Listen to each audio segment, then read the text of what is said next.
జగన్ను డీబీటీలో అంటే బటన్లు నొక్కడంలో జగన్ను కొట్టలేరు. ఏ రంగాన్ని తీసుకున్నా జగన్ మంచి చెయ్యలేదు అని వీళ్ళు చెప్పలేరు. జగన్ కంటే తమ 14 ఏళ్ల పాలనలో వారు జగన్ కంటే మంచి చేశాము అని చెప్పి కూడా వాళ్ళు చెప్పలేరు. ఆలోచన చేయమని అడుగుతా ఉన్నా.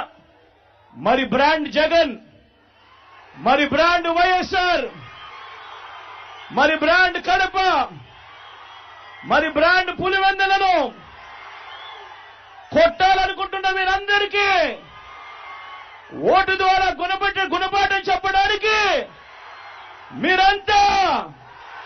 మీరంతా సిద్ధమేనా?